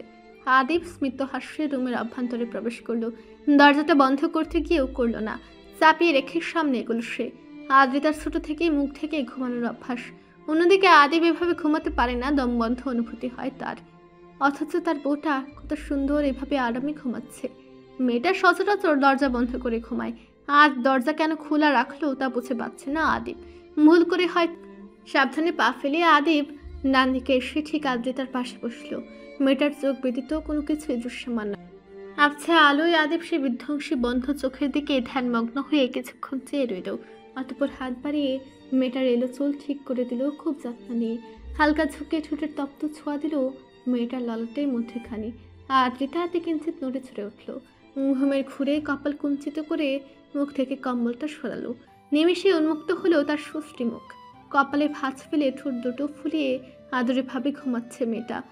নজর স্থির হলো প্রেয়সীর আদরে মুখে। তখনই মনে উকিঝুঁকি দিল বিভিন্ন নিষিদ্ধ ইচ্ছারা, কিন্তু পরক্ষণে নিজেকে সামনে নিল। মনের ডাকে সাড়া দেওয়া যাবে না, একদম না। মিড়বিড় করে সে কথা উচ্চারণ করলো কয়েকবার। তারপর গভীর দম ফেলে আদিব বহু কষ্টে দৃষ্টি সরা। আশেপাশে একবার চেয়ে নিজেকে খানিক ধাতস্থ করে আদ্রিতার ডান হাতটা মুঠোয় পড়ল সে। মুখ নিচু করে পরপর দুবার চুমু খেলো ফর্সা হাতটায়। তারপর আদ্রিতার ক্ষমতা মুখপানে চেয়ে খুব ধীরে ধীর আওয়াজে অসহায় কণ্ঠে শপথোক্তি করলো, প্রেমিকের বুকে আগুন জ্বালিয়ে বড্ড নিশ্চিন্তে ঘুমানো হচ্ছে তাই না? ওকে ঘুমিয়ে নে এখন, কিন্তু সময় আমারও আসবে, তখন তোকে ছাড় দেওয়া হবে না এক রত্তি। গভীর প্রণয় অনলে তখন দুজনে মিলে জ্বলে পড়ে নিঃশ্বাস অবজান। ভোরের কুয়াশা ভেদ করে পূব দিকে সূর্যটা উকিঝুঁকি দিচ্ছে। তেজবিহীন সূর্য কিরণ ধীর পবনের তালে গাছের কচি পাতাগুলো দুলছে ক্রমশ। মৃদু মন্দ বাতাসের দরুন শীতের তীব্রতা আর বহু গুণে বেড়েছে যেন। এই শীতল আবহাওয়ার কম্বলের ভেতরে আবাসের দু চোখ বুঝে ঘুম দিতে পারলে হেব্বি লাগতো। কিন্তু ভোরের এমন শান্তির ঘুম সবার কপালে জুটে না। তাহির তার বাবার একমাত্র সন্তান, নিজেদের বিজনেস আছে তাদের। তার বাবা এতকাল একা হাতে সামলিয়েছে সব। তার অবশ্য কোনো কাজ করতে হয়নি। যখন ইচ্ছা বাউন্ডুলের ন্যায় ঘুরেছে, আবার মন চাইলে অফিসে গেছে, নাচে সারাদিন শুয়ে বসে আরামায়েশ করেছে। তবে দেবাকে বিয়ের কথাটা জানানোর পর তার বাবা পুরোপুরি পোল্টি খেয়েছে। তার ভাষ্য মতে সে নাকি উচ্ছন্নে গেছে, তার কাছে কেউ নাকি মেয়ে বিয়ে দিবে না। যদি দেবাকে বিয়ে করতে হয় তাহলে অফিসে নিয়মিত এসে তাকে নিজেকে কর্মঠ হিসেবে প্রমাণ দিতে হবে। তাহলেই তিনি ভেবে দেখবেন বিষয়টা। কাজের ক্ষেত্রে সিরিয়াসনেস দেখলে তিনি নিজের বিয়ের প্রস্তাব নিয়ে যাবেন মেয়ের বাড়িতে। তাহির ঠোঁট এলিয়ে হাসে। তার বাবা কোনোদিন এসব কঠোর কথা শোনায়নি তাকে, কিন্তু এখন সুযোগ বুঝে ঠিকই বলে দিল। অবশ্য তিনি তার খারাপের জন্য কিচ্ছু বলেনি। কাজে পুরোপুরি ফোকাস করলে ভবিষ্যৎ তারই লাভ। অনেক কিছু শেখা হলো, আর তার বাবার কষ্টটাও কম হলো। তখন তাহির তার বাবার কথাগুলো শুনে খানিক ভরকে গেলেও পরবর্তীতে নিজেকে কর্মঠ হিসেবে প্রমাণিত করার সিদ্ধান্তে অটল রইল। ফলস্বরূপ তীব্র শীতকে এক প্রকার উপেক্ষা করে এখন নিয়মিত খুব ভোরে ঘুম থেকে জাগছে সে। সময় মতো অফিসে যাচ্ছে, মনোযোগী হয়েছে নিজের কাজে। আর এই কাজের চাপে এতদিন কল করা হয়নি দিবাকে। মাঝে মধ্যে শুধু টেক্সট পাঠাতো তাকে। তবে আজ কেন জানি কথা বলতে ইচ্ছে করছে মেয়েটার সঙ্গে। খালি গায়ে বডি স্প্রে ইউজ করে তাহির গায়ে শার্ট জড়ালো। হাত ভেজা চুলগুলো পেছনে ঠেলে ফোনটা হাতে নিল। ব্যালকনির দিকে পা বাড়িয়ে এগিয়ে গেল সেদিকে। শীতের মৌসুমে ঠান্ডা বাতাস শীতকে যেন প্রকট করে তুলেছে। সদ্য গোসল করে আসায় তাহির এই মুহূর্তে দ্বিগুণ ঠান্ডায় কুঁকড়ে উঠল। তবু সে কোনো ক্রমেই গা ছাড়া দিয়ে ডাল করলো দিবার নাম্বারে। শূন্য দৃষ্টিতে বাইরে চেয়ে ফোনটা কানে চাপলো। ঠোঁট কামড়ে অপেক্ষা করলো কল রিসিভ হবার। খানিক বাদে কল রিসিভ করলো দিবা, কিন্তু কিছু না বলে চুপ রইল। তাহির আলতু হেসে নীরবতা ভেঙে বলে উঠল, কেমন আছো? দিবা সলজ্জিত কণ্ঠে উত্তর করলো, আলহামদুলিল্লাহ, আপনি? তাহিরের কণ্ঠ এবার একটু অন্যরকম শোনালো। তোমাকে ছাড়া ভালো নেই তো সুইটি, কাজের ভীষণ চাপ। দেখো না, তোমার সঙ্গে এখন দুদণ্ড কথা বলতে পারি না, তবে খুব শীঘ্রই তুমি আমার হবে, প্রস্তুতি নাও। দিবা আড়ষ্ট হয়ে মাথা নোয়ালো। এত লজ্জা সে কখনো পায়নি। এই লোকটার কথা শুনলেই তার কে যেন হয়ে যায়। ভীষণ লজ্জা লাগে তখন। ফোনের ওপাশ থেকে দিবার প্রত্যুত্তর না পেয়ে তাহির আবারও অধিকার বোধ নিয়ে আওড়ালো, খাবারে যেন অনিয়ম না হয়, সামনে তো পরীক্ষা না, ভালো করে পড়বে, ঠিক আছে? আমার মা বাবা বিয়েতে রাজি। এখন রায়ানের বিয়ের পরপরই বাবার প্রস্তাব নিয়ে যাবেন তোমাদের বাড়িতে। তুমি নিজের খেয়াল রাখবে, হ্যাঁ? দিবা এই যাত্রায় মৃদু স্বরের সম্মতি জানালো। জি। খেয়েছো? হুম। তাহলে এখন পড়ো, আমি অফিসে যাচ্ছি, ফ্রি হয়ে কল দিব, ওকে? দিবা ঠোঁট চেপে হেসে উত্তর করলো, ঠিক আছে, সাবধানে যাবেন। তাহির হাসলো কেবল, মনটা ফুরফুরে হলো নিমিষে। মেয়েটা খুব লক্ষ্মী, ভীষণ আদুরে। এমন একটা বইয়েরই তো স্বপ্ন ছিল তার। সৃষ্টিকর্তার রহমতে তাকে পেয়েও গেছে নাগালের মধ্যে। ডাইনিং টেবিল জুড়ে বিভিন্ন খাবারের সমাহার, সুস্বাদু ঘ্রাণে মম করছে চারপাশ। ব্রেড, জালি, রুটি, ডিম পোচ ও সবজির পাশাপাশি কালা ভুনা করা হয়েছে আজ। ইতিমধ্যে বাড়ির অর্ধাংশ মানুষের সকালের নাস্তা পর্ব শেষ। পুরুষরা খেয়ে দিয়ে অফিসমুখী হয়েছেন, আর গৃহিণীরা বিশ্রামের উদ্দেশ্যে নিজেদের রুমে এখন। আরাফ স্কুলে, মাহিমও নিজের কলেজে ছুটে গেছে। শুধু বাড়িতে উপস্থিত রয়েছে 4 কন্যা। খুব দেরি করে ঘুম থেকে উঠেছে তারা আজ। ভার্সিটিতে ক্লাস নেই, সেই সুবাদে সবার শেষে ডাইনিংয়ে এসে বসেছে তারা। রুটির সবজি ছেড়ে সর্বপ্রথম কালা ভুনায় নজর পড়ল তাদের। সেটা এখন আয়েশ করে ধীরে সুস্থে খাচ্ছে 4 বোন। আদ্রিতা খানিক অন্যমনস্ক, তার মাথায় এখনো গত রাতে দেখার স্বপ্নটা ঘুরপাক খাচ্ছে। আদিত তার নিকট চুপিসারে এসেছিল, সম্মোহনের ন্যায় চেয়ে থেকে আলতো করে চুমু খেয়েছিল তার কপালে। আদিবের ছোঁয়ায় ঘুমের ঘুরেই এক অদ্ভুত ভালো লাগার শিহরণ বয়ে যাচ্ছিল আদ্রিতার সর্বাঙ্গে। খুব বাস্তব মনে হয়েছিল সে অনুভূতি, কিন্তু চোখ মিলে যখন আদিবের দেখা পেল না, তখন বুঝলো এটা শুধুমাত্র স্বপ্ন ছিল। স্বপ্নের রাজ্যে তার প্রেমিক পুরুষ তাকে আদর দিতে এসেছিল। এসব ভেবে আদ্রিতা স্মিত হাসল। পরক্ষণে ভোতা মুখে বিফের টুকরো মুখে পড়ল। লোকটা বড্ড নির্দয়। রাতে ফিরেছে অথচ তার সঙ্গে দেখা করল না। রাতে না করতো সকালে তো তাকে ডাকা উচিত ছিল, সেটাও করল না। পাষাণের মতো সকালে উঠে অফিসে চলে গেছে। সেও দিন দুনিয়া ভুলে ঘুমাচ্ছিল। এখন দেখা হতে হতে সেই রাত। আদ্রিতা মন খারাপ করে খাবার চেপতে শুরু করলো। হঠাৎ মৌমির চেঁচানোতে সচকিত হলো। ভরকে গিয়ে তার দিকে তাকালো। এই, তোরা কোথায় হারালি? মৌমির চেঁচানোর স্বরে আদ্রিতা বাদে বাকি 2 রমণীর ধ্যান ছুটলো। মৌমি তৎক্ষণাৎ চোখ গরম করে বোনের উদ্দেশ্যে বলল, এভাবে ষাঁড়ের মতো চেঁচাচ্ছিস কেন? কি সমস্যা? মৌমি 3 জনকে একবার করে দেখে নিয়ে জবাব দিল, 3 জন 3 দুনিয়ায় হারিয়েছিস। আমি একা বসে বোর হচ্ছিলাম, তাই তো ডাকলাম। খেপিস কেন এত? মৌমি মুখ বাঁকালো, তবে জবাব দিল না। সত্যি সে দীর্ঘক্ষণ অন্যমনস্ক ছিল। হাতে থাকা আংটিটার দিকে চেয়ে বারবার গতকালের দৃশ্যটা চোখে ভাসছিল তার। বর্ষা এখন স্বাভাবিক। বাড়ি থেকে ফিরে সে একদম ফুরফুরে মেজাজে আছে। সে বহু চেষ্টায় নিজের অনুভূতিকে দমাতে পেরেছে, আর এটাতে সে ভীষণ খুশি। আদিবকে দেখলে এখন আর পূর্বেকার মতো কষ্ট অনুভব হয় না তার, বরং ভেতর থেকে সম্মানটা আসে। কারণ তার অনুভূতি সম্পর্কে সে আর আদিব ছাড়া এবারের কেউই জানে না। জানলে কি হতো সেটা বর্ষা জানে না। তবে আদিব চাইলেই পারতো মেজাজ দেখিয়ে তাকে পরিবারের সকলের সামনে ছোট করতে, যেহেতু সে তাকে মিথ্যা তথ্য দিয়ে ছিল এতদিন। কিন্তু আদিব এসব কিছুই করেনি, বরং তার করা এটুকু অপরাধ ছোট বোন হিসেবে ক্ষমা করে দিয়েছে সেদিনই। মৌমিকে যে নজরে দেখে তাকেও ঠিক সেই নজরে দেখে এসেছে আদিব, এবং এখনও সেই নজরে দেখে সে। মৌমির সন্দিহান কণ্ঠে বর্ষা এবার ভাবনা ছেড়ে তার দিকে ফিরে। এই আপু, তোরা কি ভাবছিস এত? ব্যাপারটা কি? বর্ষা ঠোঁট এলিয়ে হেসে জানালো, ব্যাপারটা কিছুই না। তুই খাওয়া বাদ রেখে আমাদের দেখছিস কেন সেটা বল। আদ্রিতা ভ্রুকুঞ্চট করে বলল, কেন? 3 জন সতর্ক নয়নে তাকালে মৌমি গলা ছেড়ে আশ্চর্যান্বিত হয়ে বলে উঠল, খাচ্ছি বলে আশেপাশে তাকাবো না? শোনো, আমার এখনো কেমন অদ্ভুত অদ্ভুত লাগছে। সোহান ভাই নাকি আমার দুলা ভাই হয়ে যাবে, এটা বিশ্বাস করার মতো বলো? কদিন আগেও আপু বড়মার বোনের বাসায় যেতে চায়নি, বিয়ে বিয়ে করে বলে, আর এখন ওনার ছেলেরই বউ হয়ে আপু পার্মানেন্টলি সেখানেই থেকে যাবে। ভাবা যায়? মৌমির কথার ধরন দেখে বর্ষা ও আদ্রিতা খিলখিলিয়ে হেসে উঠল, কিন্তু মৌ কটমট চাহনিতে বোনের দিকে তাকালো। মৌয়ের রিয়াকশন দেখে মৌমি এই যাত্রায় দাঁত খেলিয়ে হেসে প্রত্যুত্তর করলো, এভাবে তাকাস কেন? আমি কিন্তু সোহান ভাই না, মানে দুলা ভাইয়ের কাছে বিচার দিব। একটা লাগাবো মৌমির বাচ্চা, জ্বালাবি না বলে দিলাম। মৌ রুষ্ট মুখে বোনের উদ্দেশ্যে কথাটা বললেও অনুভূতির চাপে বক্ষ স্পন্দন জোরালো তার। তার বোনরা হাসছে, এক একটা গা কাঁপিয়ে হাসছে। মৌ তাদের থেকে দৃষ্টি সরিয়ে আড়ালে বুকে হাত রাখলো। কাল থেকে যতবার সোহানের কথা মাথায় এসেছে ততবারই হৃৎপিণ্ডের অস্বাভাবিক গতি টের পাচ্ছে সে।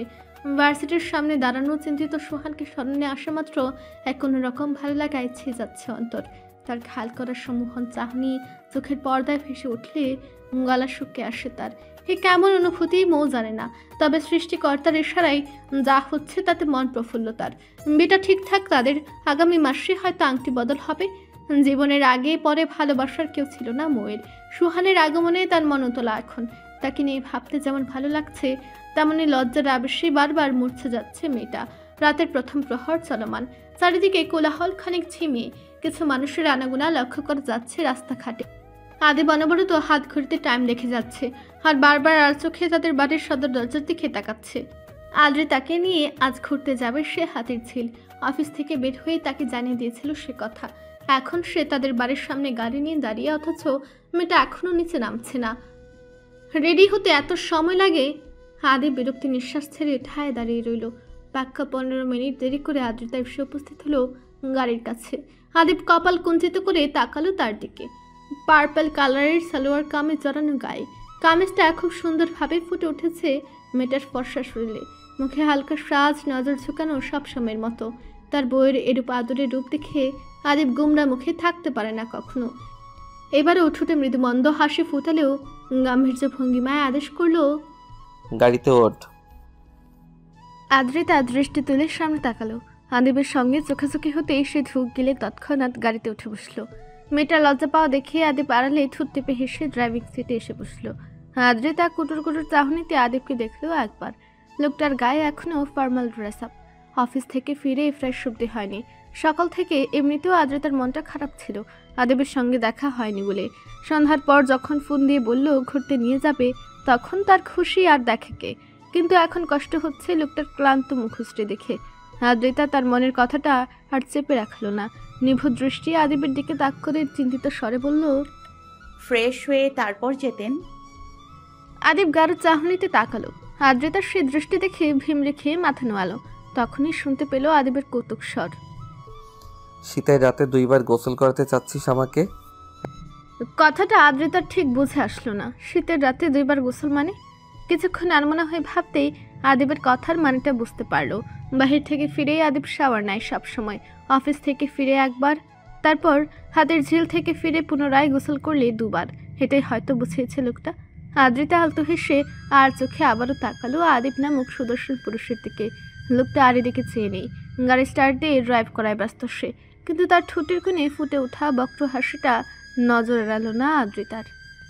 রাত বাজে 9টা। আবছা অন্ধকার চতুর্দিক। গাড়ি চলছে ধীরস্থিরভাবে। আদিবের সম্পূর্ণ মনোযোগ এখন ড্রাইভে। আর আদ্রিতা শুধু চঞ্চল মতি কিশোরীর ন্যায় গাড়ির জানালার কাজ ভেদ করে এদিক সেদিক তাকাচ্ছে। তার মুখটা হয়ে আছে ঝলমলে। তারা হাতের ঝিলে খুব কাছাকাছি চলে এসেছে।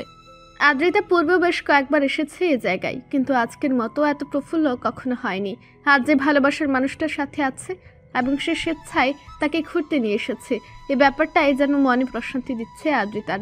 খুশির অতিশয্য মৃদু হাসি ঠোঁটে ঝুলিয়ে রেখেছে। আদিব অবশ্য ড্রাইভিংয়ের ফাঁকে প্রিয়তমার হাসি খুশি মুখটা দেখতে ভুলছে না। আর চোখে বারবার করে পরখ করছে মেয়েটার অত জল মায়াকার আঁখি দুটো। হাতের ঝিল অন্যতম সুন্দর একটি জায়গা। ব্যস্ত ঢাকা শহরের বুকে হাতে এক টুকরো শান্তির স্থান। সেখানে বিদ্যমান মনোরম দৃশ্য স্বচক্ষে দেখলে যে কোনো মন ফুরফুরে হতে বাধ্য। প্রবল জ্যামকে অতিক্রম করে অবশেষে আদিব গাড়ি নিয়ে উপস্থিত হয়েছে সে স্থানে। তখন রাত 9টা বেজে 15। পার্কিং জোনে গাড়ি পার্ক করে আদ্রিতার হাত ধরে সামনে এগিয়ে গেল সে। দূর থেকে আলো সমাহার দৃষ্টিগোচর হচ্ছে।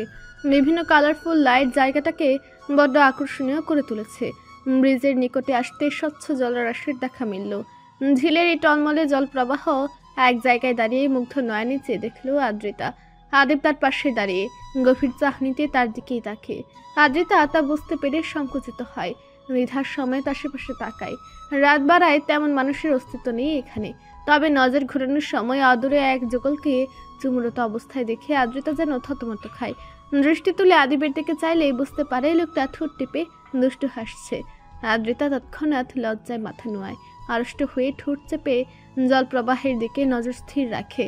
এর মাঝে একসময় কানের কাছটাতে শুনতে পায় আদিবের ফিসফিসানো কণ্ঠস্বর, এত লজ্জা পাওয়ার কিছু নেই।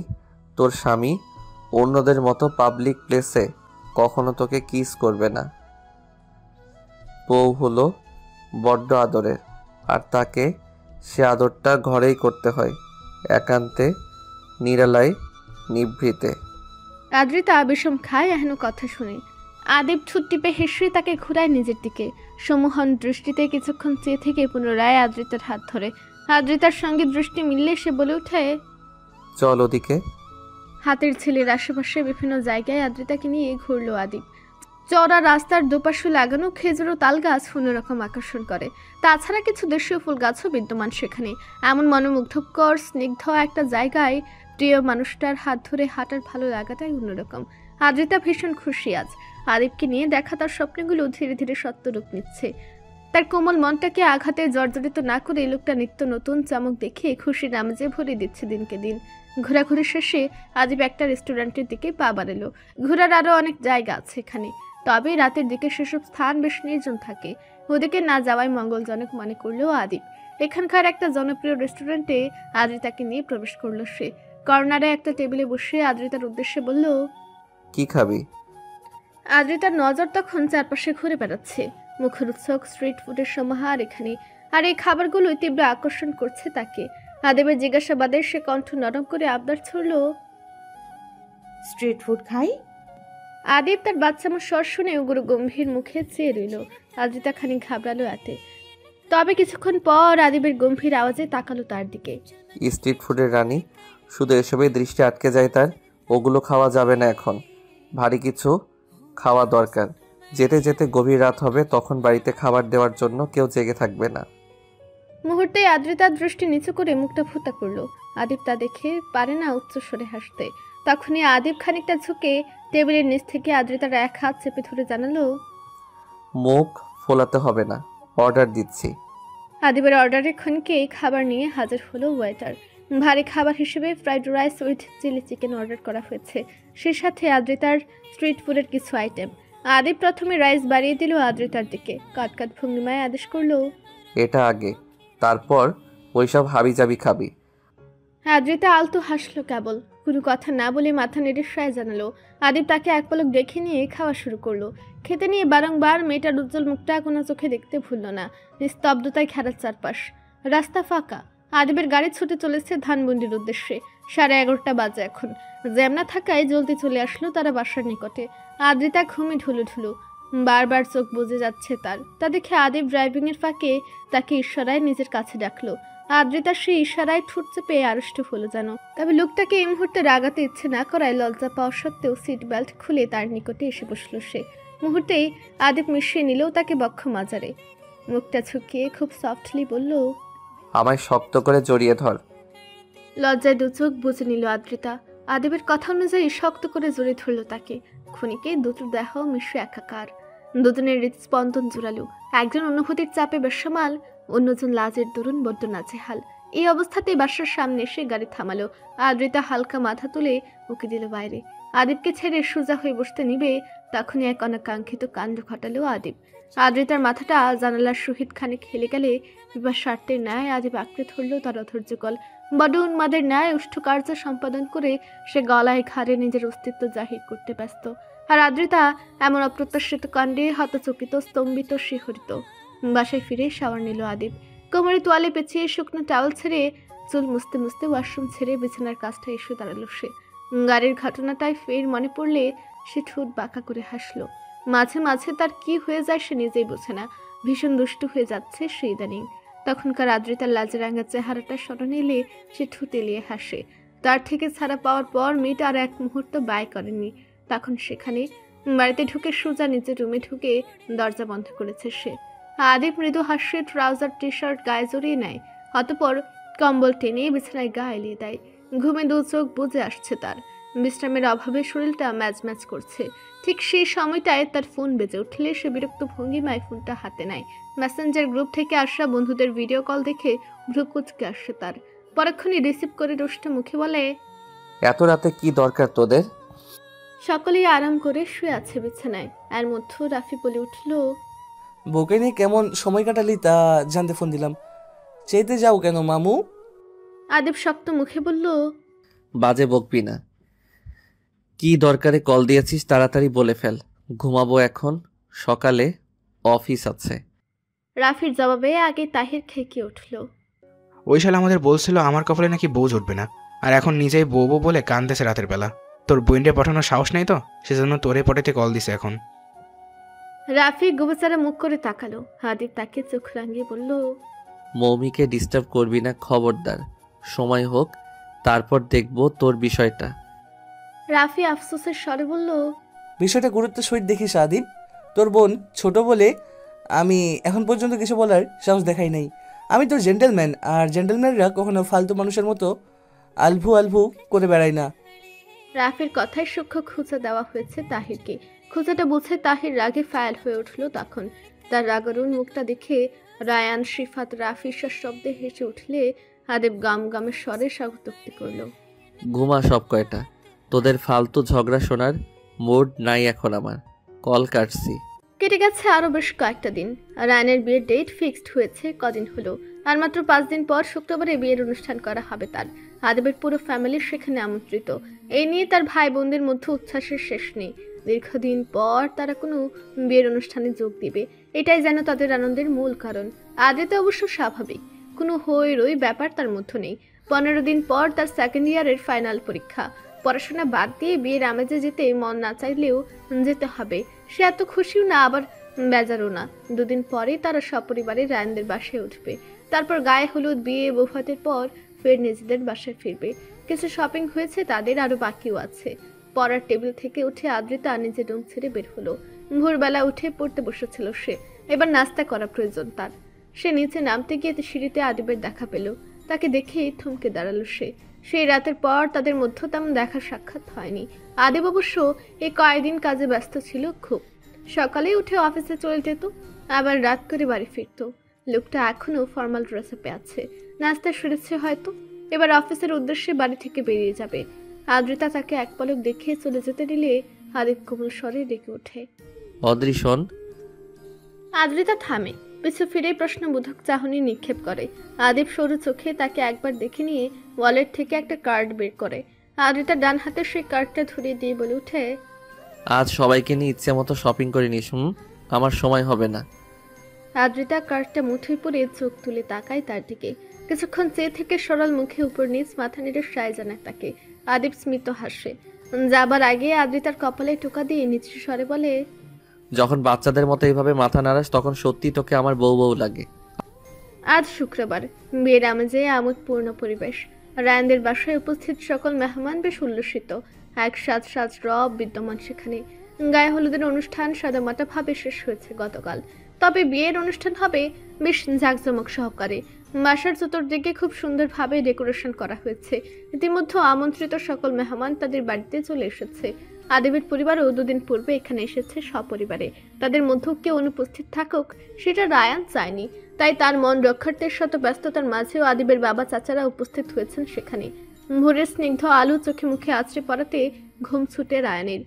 বুঝে থাকা চোখ দুটো আধো খুলে ফোনটা হাতড়ে নেওয়ার চেষ্টা করে সে, কিন্তু খুঁজে না পাওয়াতে মৃদুটো কুচকে আসে তার। অলসতা ছেড়ে চোখ খুলে আশেপাশে পূর্ণ দৃষ্টি রাখলে ব্যাড সাইড টেবিলের ফোনটা নজরে আসে। গাল ছেড়ে তৎক্ষণাৎ উঠে বসে রায়ান। তার বিছানায় বর্তমানে এলোমেলো হয়ে ঘুমাচ্ছে তাহির, রাফি, শিফাত, আর আদিব ঘুমিয়েছে সোফায়। কাল মাঝরাতে তারা যেভাবে পারে ঘুমিয়েছিল। অতিরিক্ত মেহমানের দরুন বাসায় থাকার জায়গা নিয়ে টানাটানি হয়েছে অবশ্য, তবে এটাও এক ধরনের অ্যাডভেঞ্চার বলে মনে হয় রায়ানের। ঘুমন্ত আদিবকে এক পলক দেখে নিয়ে ঠোঁট টিপে হেসে বিছানা থেকে উঠে দাঁড়ায় রায়ান। আদিবের হাইট তাদের সব বন্ধুদের থেকে কিঞ্চিত ছাড়ি, আর সেই লম্বু ছেলেটা সোফায় জড়সড় হয়ে ঘুমাচ্ছে। এটা খুবই দুঃখজনক ব্যাপার হলেও রায়ানের হাসি পাচ্ছে, কিন্তু সশব্দে হেসে সকাল সকাল বন্ধুর মুড খারাপ করতে না চাওয়ায় নিজের ফোন নিয়ে সোজা ব্যালকনিতে চলে গেল সে। ভোর 6:30 এখন। সূর্য কিরণ নিজস্বতা বজায় রেখে চতুর্দিকে ছড়িয়ে পড়েছে। ধীরে ধীরে গগন রাঙা হয়ে উঠেছে ক্রমশ। সেই রাঙা গগনে দৃষ্টি স্থির রেখে রায়ান কল দিল নুভাকে। মেয়েটাকে খানিক জ্বালানো যাক। মিটিমিটি হাসিতে কল রিসিভ হওয়ার অপেক্ষায় থাকলো সে। 3 বার কল দেওয়ার পর রিসিভ করলো নুভা। ঘুম জড়ানো কণ্ঠের আওয়াজ এলো তৎক্ষণাৎ, এই এত সকালে কল দিচ্ছ কেন তুমি? নোভার প্রশ্নে রায়ান আলতো হাসলেও চরম আশ্চর্যান্বিত হয়ে শোধালো, এখনো তুমি ঘুমাচ্ছ বউ? আজ না আমাদের বিয়ে? নোভা কপাল কুচকালো। রানী দুষ্টুমি বুঝতে পেরে চাপা স্বরে কারা গলায় বলল, বিয়ে আমাদের হয়ে গেছে, বুঝেছো? এখন শুধু উঠিয়ে নিবা, তাও রাতের দিকে। এখন এই ভরা বেলায় আমাকে ঘুমাতে না দিয়ে ডিস্টার্ব করছো কেন, বাজে লোক? আমি ডিস্টার্ব করেছি? তোমার জন্য রাতেও ঘুমাতে পারিনি। রায়ান সশব্দে হাসলো। এবার দুষ্টু হেসে জানালো, আজ রাতেও ঘুমাতে পারবে না, তোমার স্বামী ঘুমাতে দেবে যান। নোভা মুখ ফুলিয়ে বলল, তুমি খুব নিষ্ঠুর। হাসি থামিয়ে খানিক স্থির হলো রায়ান। অতঃপর প্রিয়তমার উদ্দেশ্যে খুব কোমল স্বরে আওড়ালো কয়েকটা কথা। আমি নিষ্ঠুর নাকি দয়ালু প্রেমিক তা আজকের পর থেকে বুঝতে পারবা জান। এখন ঘুমাবো, আর একটু ঘুমিয়ে নাও। আজ আসছি তো তোমাকে নিয়ে যেতে, বসেছে অপেক্ষা করে আমার জন্য। জুম্মার নামাজের পরপরই নভাদের বাসায় এসে হাজির হয়েছে বরপক্ষরা। রায়ানের কাজিনদের পাশাপাশি আদ্রিতা, মৌমি, বর্ষা সকলেই নভাদের বাসায় এসেছে। নোভাকে খুব সুন্দরভাবে সাজানো হয়েছে। মধুরূপে সুসজ্জিত হয়ে নিজস্ব কামরায় বিছানার মধ্যখানে বসে আছে সে। আর তার পাশে আরো অনেক চেনা অচেনা মানুষের ভিড়। নোভার আম্মু বসার ঘর থেকে আদ্রিতাদের তার কাছে নিয়ে এলো। আদ্রিতা সহ তার কাজিনদের নজরে এলে হাত বাড়িয়ে তাদের কাছে ডাকলো নোভা। তারা সহাস্য মুখে এগিয়ে গিয়ে নতুন বউয়ের সহিত গল্প গুজবে মশগুল হলো। তখন তাদের কথোপকথনের এক পর্যায়ে আদ্রিতা মিষ্টি হেসে নোভার উদ্দেশ্যে বলল, বউ রূপে কত সুন্দর লাগছে তোমায় আপু। রায়হান ভাইয়া দেখবে আজ তোমাকে, দেখে কেমন পাগলামি করে। নোভা খানিক লজ্জা পেল। লাজুক হেসে আদ্রিতার থুতনি ধরে শোধালো, তোমাকে তো সবসময় অপরূপা লাগে, আজকে সাজ দেখে আদিব ভাই কিছু বলেনি? আদ্রিতা কিঞ্চিত হাসল। পরক্ষণে চোখ মুখ কুচকে বলল, দেখো কেমন পাগলামি করে। উনি প্রশংসা করতে জানেন নাকি? কাঠখট্টা স্বভাবের একটা মানুষ। দুই রমণী খিলখিলিয়ে হেসে উঠল। তখন আদ্রিতার কথা শুনেই পাশ থেকে মমি মুখ বাঁকিয়ে বলল, আমার ভাইয়ের নামে নিন্দা করছিস না? সব গিয়ে আদিব ভাইয়ের কানে লাগাবো, তখন দেখিস কেমন মজা লাগে। আদ্রিতা গরম চোখে তাকালো। নোভা হেসে উঠল শব্দ করে। মৌমি চোখ রাঙানোকে পাত্তা না দিয়ে চুটপাট দেখিয়ে বলল, চোখ রাঙিয়ে লাভ নেই, আমি জানাবই, বুঝলি? এক্ষুনি যাচ্ছি। মৌমি তৎক্ষণাৎ দৌড়ে বাড়ি চলে গেলে আদ্রিতার মাথায় হাত পড়ে। এই পাগলের সামনে সে কেন এসে বলতে গেছিল? এখন না জানি কি কি গিয়ে বলবে আদিবের কাছে। নোভা রুম থেকে বেরিয়ে মৌমি লিভিং রুমের কাজটায় গেল। বাড়িতে অনেক হইচই, আশেপাশে অনেক মানুষ। মৌমি মানুষের ভিড়কে অতিক্রম করে জানালার পাশটা এসে দাঁড়ালো। 3 তলার উপর থেকে নিচে দৃষ্টি গেলেই বরের স্টেজ নজরে আসে। সেখানে আদিব ও তার বন্ধুরা উপস্থিত। আরো অনেক অচেনা মানুষ ঘুরঘুর করছে চারপাশে। তবে কাঙ্ক্ষিত একজন মানুষকে না দেখতে পেয়ে মৌমির ভ্রু কুঞ্চিত হয়ে আসে। চোখ দুটো হন্য হয়ে খুঁজে বেড়ায় সেই মানুষটাকে। সবাই এখানে, তবে সে কোথায় গেল? সে মুখ ফুলিয়ে এক দৃষ্টিতে চেয়ে থাকে সেদিকে। হঠাৎ করে সুপরিচিত একটা কণ্ঠস্বরের আওয়াজ পেয়ে হাঁক চোখে পিছু ফিরে মৌমি। মানুষটা তাকে উদ্দেশ্য করে বলছে, কাউকে খুঁজছো? মৌমি ভরকে যায়। নিভু নিভু দৃষ্টিতে চেয়ে থাকে। তার কিছুটা সামনে টানটান ভঙ্গিমায় রাফি দাঁড়িয়ে। যে মানুষটা কিছুদিন ধরে ফোনে তার খোঁজ খবর রাখছে, আবার ভার্সিটির সামনে মাঝে মাঝে দেখা মিলে তার, সে তাকে কিছু বলেনি আজ পর্যন্ত। তবে তার চাহনি দেখে মৌমি বুঝতে পারে রাফি তাকে পছন্দ করে। ভাইয়ের বন্ধু সে। পূর্বে তাকে নিয়ে কিছু অনুভব না হলেও ইদানিং তার প্রতি কেমন দুর্বল হয়ে পড়ছে সে। ভার্সিটি থেকে বেরিয়ে লোকটাকে যখন অদূরে দাঁড়িয়ে থাকতে দেখে, তখন অজানা অনুভূতি সঞ্চারিত হয় তার মনে। এই অনুভূতির নাম জানে না সে, তবে ইদানিং লোকটাকে লুকিয়ে দেখতেই বেশ লাগে তার। রাফির প্রশ্নে মৌমি এবার ধাতস্থ হয়ে উপর নিচ মাথা দুলিয়ে মিথ্যে করে বলল, আদিব ভাইয়াকে খুঁজছিলাম। ভাইয়ার কাছে গেলে একটু কষ্ট করে বলে দেবেন তো, তার বউ তাকে মিস করছে, জলদি দেখা দিতে বলবেন, নয়তো অঘটন ঘটে যেতে পারে। মৌমি ঠোঁট টিপে হেসে তৎক্ষণাৎ প্রস্থান করলো সে জায়গা থেকে। এই মাত্র বলা তার কথাটা আদ্রিতা শুনলে রাগে ফায়ার হয়ে যেত, কিন্তু সে কি করবে? নিজেকে বাঁচাতে এইটুকু মিথ্যে বলতেই হতো, নয়তো লোকটাকে তো আর বলা যাবে না। আমি আপনাকে হন্য হয়ে খুঁজে বেড়াচ্ছিলাম। অন্যদিকে মৌমির কথা শুনে তার যাবার দিকে হতভম্ব হয়ে চেয়ে রইল রাফি। আদ্রিতাকে যে যতটুকু চেনে তাতে সে এটুকু আন্দাজ করতে পারে আদ্রিতা কখনো এমন কথা বলবে না। সে শুনেছে আদিবের ভাই বোনদের মধ্যে মৌমি খুব দুষ্টু, আর এই দুষ্টু মেয়েটাকে সে মন দিয়ে বসে আছে। এবার ঠেলা তো তাকে সামলাতেই হবে। বিকেলের শেষক্ষণে আদিবের দেখা মিলল। ভাবসাবে প্রকাশ না করলেও আদ্রিতার চোখ দুটো আদিবকেই খুঁজে বেড়াচ্ছিল এতক্ষণ যাবৎ। বিয়েতে আসার পর থেকে সারাটা ক্ষণ সে নোভার সঙ্গে ছিল। এত লোকজনের মধ্যে বাইরে ঘুরে ফেরা করার ইচ্ছে তার হয়নি। অবশ্য নিজের বাসা হলে সে এক জায়গায় কখনো বসে থাকতো না। খাবার খেতে যাওয়ার সময়ও আদিবের দেখা পায়নি সে। লোকটা কোথায় ছিল কে জানে। তবে সন্ধ্যার আগ মুহূর্তে রায়ানের সঙ্গে বাসায় প্রবেশ করেছে সে। এই মুহূর্তে বর কনেকে একসঙ্গে বসিয়ে কিছু রীতিনীতি পালন করা হচ্ছে ড্রয়িং রুমে। নবদম্পতিকে ঘিরে রেখেছে অনেক মানুষ। আদ্রিতার অস্বস্তি হওয়ায় সে মানুষের ভিড় ঠেলে বাইরে আসতে আদিবের সম্মুখে পড়ল সে। লোকটা শানিত দৃষ্টিতে তার দিকে চেয়ে আছে। তার দৃষ্টির মানে আদ্রিতা বুঝল না। তার সে সরল চোখে চেয়ে অবুঝ ভঙ্গিমায় প্রশ্ন ছুড়ল, কিছু বলবেন? সবাই বার কোণে দেখতে ব্যস্ত, তাদের দিকে কারোর নজর নেই আপাতত। আদিব তা লক্ষ্য করে আরো কাছাকাছি এলো আদ্রিতার। মেয়েটা এত খানিক ভরকে গেলে আদিব স্মিত হেসে খানিক ঝুঁকে তার কানে ঠোঁট ছুঁয়ে বলল, নিয়মিত ভালোবাসার গল্প শুনতে এবং পড়তে আমাদের অন্ধবিশ্বাস চ্যানেলটি সাবস্ক্রাইব করে পাশে থাকা বেল আইকনটি ক্লিক করুন। ধন্যবাদ সবাইকে।